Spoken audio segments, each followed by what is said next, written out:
chapter 2, supply and demand. Supply demand is actually part of our life. Every day we deal with it, right? You demand lunch boxes, you demand a room in a library, a book in a library, okay, everything. And then you have to look for supply. And then, of course, you will pay attention to your competitors. So, for example, I think it is not fair, right? So, for example, when I was a student in America, right? And because I have to do some research, and I check a lot of books out of the library, and there's one professor, he said, "Young, I need your book because my research also needs it." What can you do? You are a student, and he is what? A professor. So of course, I have to give the book to him. Too bad, right? Anyway. Okay, we look at it as a function. So remember, there are two axes, horizontal axis and vertical axis. Here you have Q, quantity, and then you have price. And this is the origin. Okay. And for demand curve, it looks like this. Okay, can anyone tell me why demand curve looks like that? Chen Yiqin, why demand curve looks like that? Excuse me? Why demand curve looks like that? You have studied principles of economics, right? Why? Wang Dachen, why demand curve looks like that? As I say, we buy goods to satisfy our utility, right? We get utility out of our consumption. So the more you consume, the better off you are. But there's one question. Because we talk about utility, so there's one concept called MU, marginal utility. So Chen Yijing, when you consume more, what happened to your marginal utility? For example, you have a cup of coffee, right? What do you feel? You feel good. What about second cups of coffee? Not so good, right? You still feel good, but not as much as before. What about the third cup? Fourth cup? Fifth cup? Right? So it is called the law of diminishing. The law of diminishing marginal utility. So when you just saw few goods, right? Okay? Then you treasure it. You look upon it as very great, with great value. But as you get more, what happens? Your marginal utility goes down. And so, because of that, when there are few goods, you are willing to pay more. Okay? And when there are more goods coming in, what happens? Your marginal utility goes down, and so you pay less for it. And let's look at producer. So that's supply.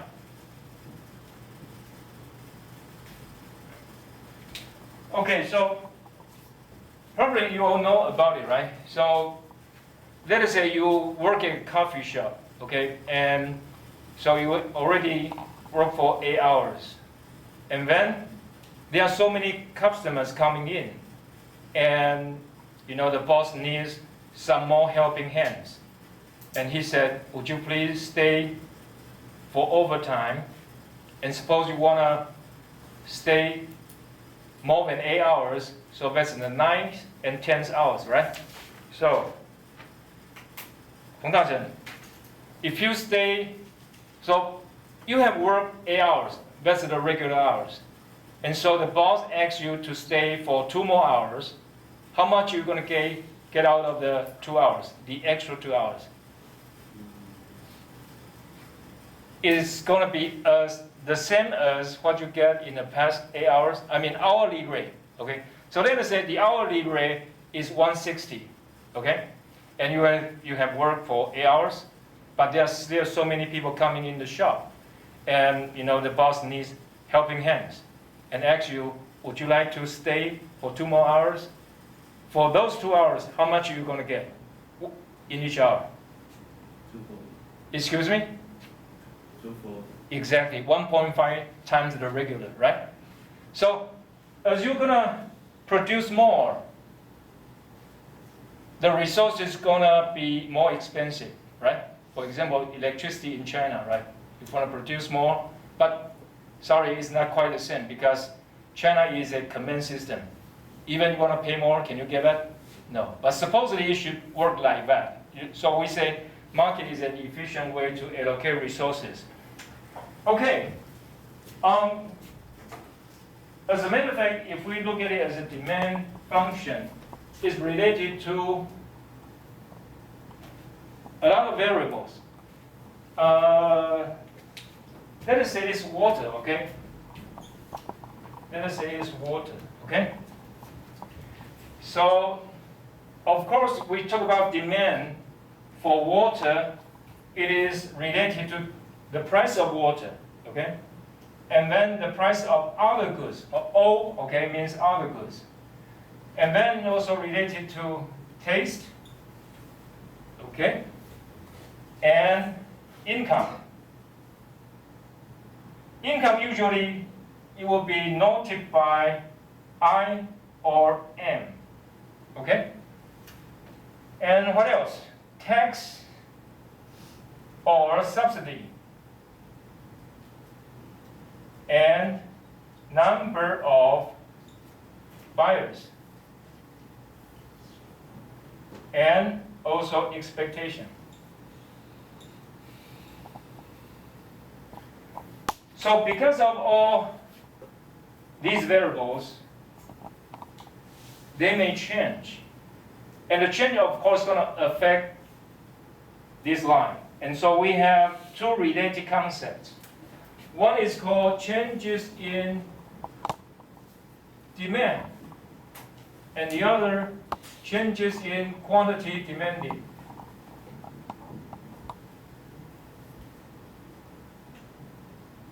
Okay? And there are the other related variables. So one is called exogenous variables. Sorry.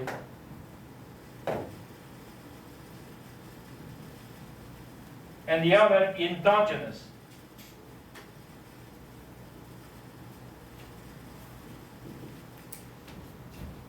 Okay, what is this called?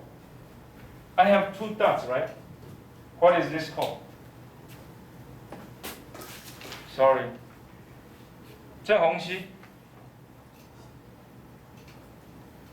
What does the two dots mean?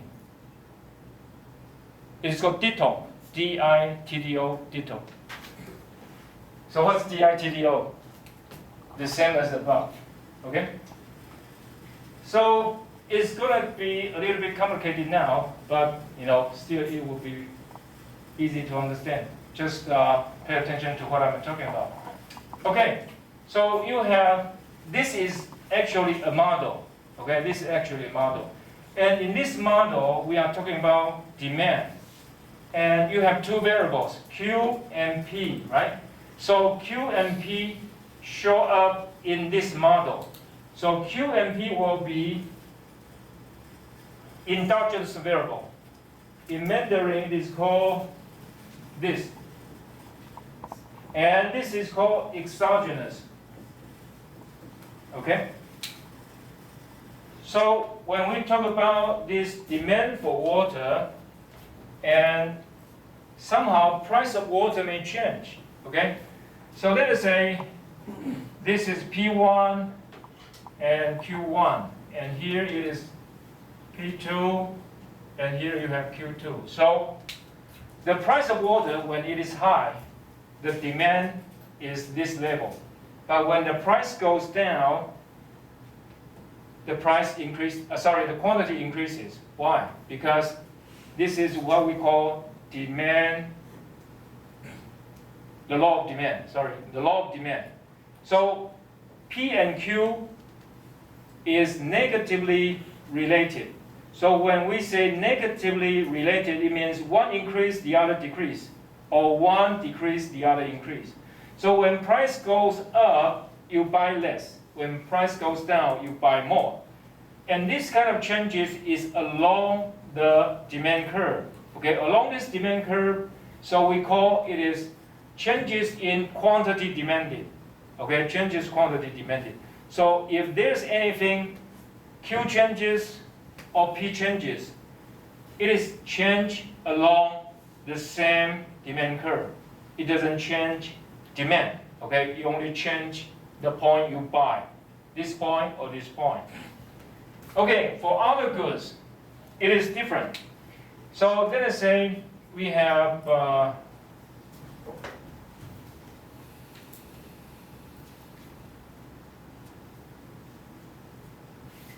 you have pure water, and sometimes you will buy something different called mineral water.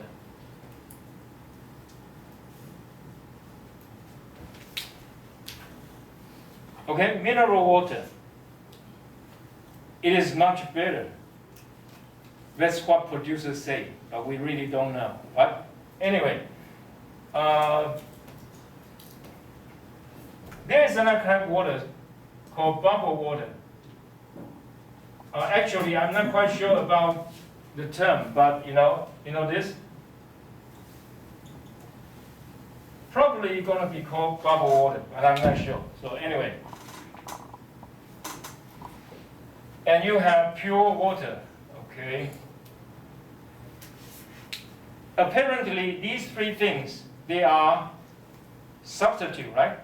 They are substitute. So if you consume more water, you're going to consume less bubble water or mineral water. But as you can tell, this one, okay, they emphasize there's mineral there, microelements. Sometimes they say they have microelements. Can anyone tell me what's microelements in Mandarin? Microelements. 苏伟伦 microelements. Excuse me. It's close. The second word. 高家燕 sorry. 高家燕.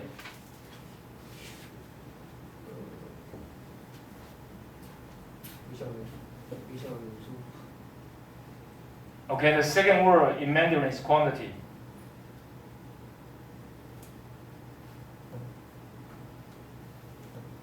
Anyway, supposedly this mineral going to be helpful to your health. Okay, so let us say some people they find a well. They find a well. So what is a well? 高家燕 well. If some people find a well rich in mineral water, what will happen? Here it will be related to supply. Okay, so let us say you go to Tainan and there is a mountain called Guanamia, right? And somehow some people find a well rich in mineral water. So what happened? Anyway, Huang Caiping, if you find a well rich in mineral water, what will happen?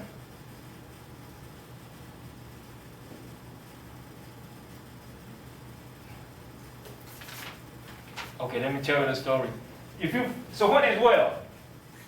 This is a very simple word, right? What is well? 高家燕 well. 谢新佑 well.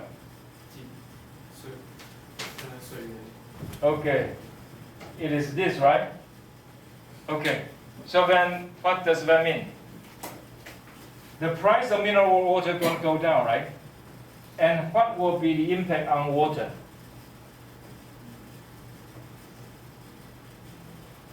So price of mineral water will go down. So what will happen to the market here? Because price of mineral water goes down due to the discovery of a well rich in mineral water, so the price of mineral water will go down. This is price of mineral, right?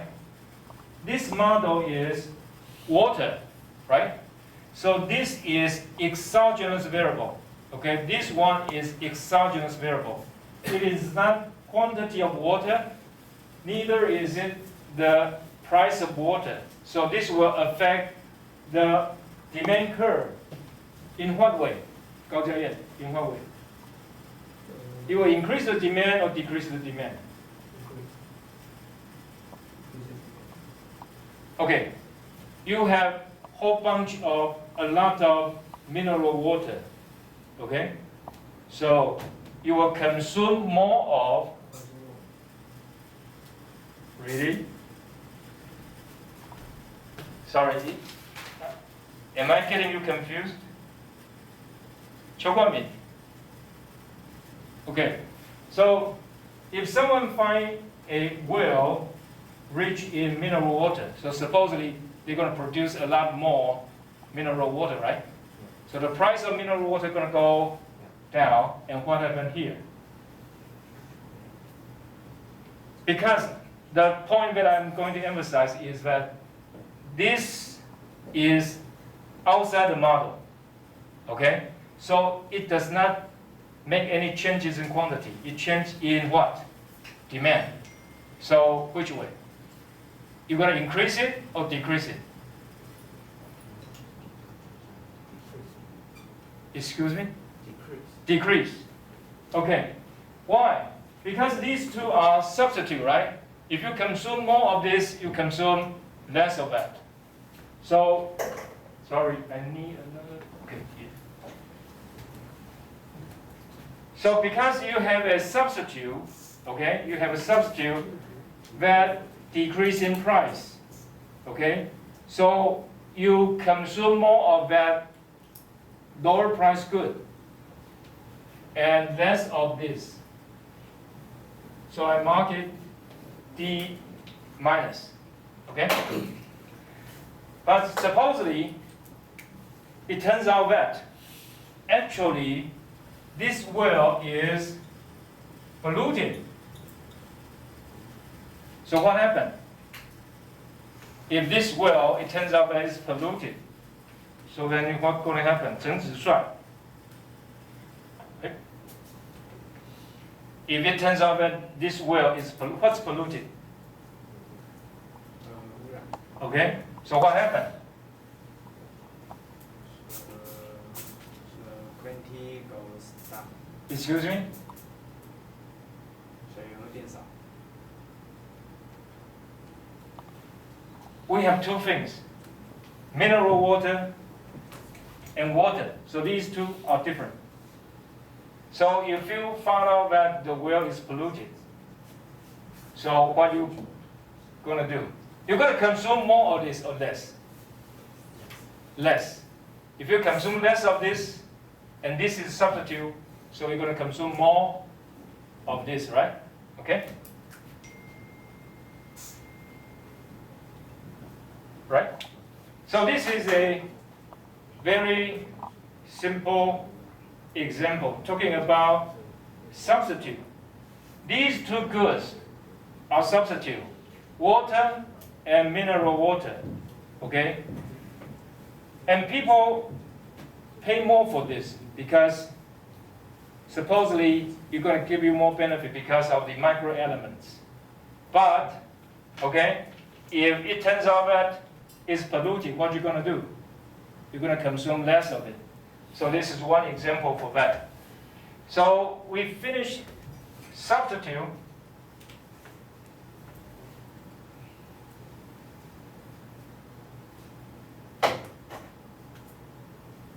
Then we're going to talk about complement. The other example is there is a substitute.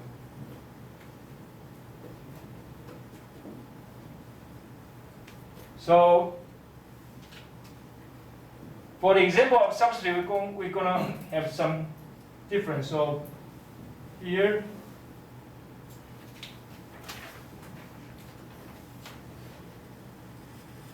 Liao Yanmin, what is beef? What is beef?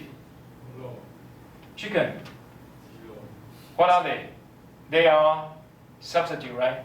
Okay, so for example, in the US now, and also in United Kingdom, Qiu Guanmin, where is United Kingdom? United Kingdom. Yes, exactly. So it turns out that because of the shortage of truck drivers, okay, because of the shortage of truck drivers, the United Kingdom is short of chicken. So what are they going to do? Consume more beef, okay, or pork. But sometimes I have questions like this, you know. So let us say we have two kind of meat. One is beef,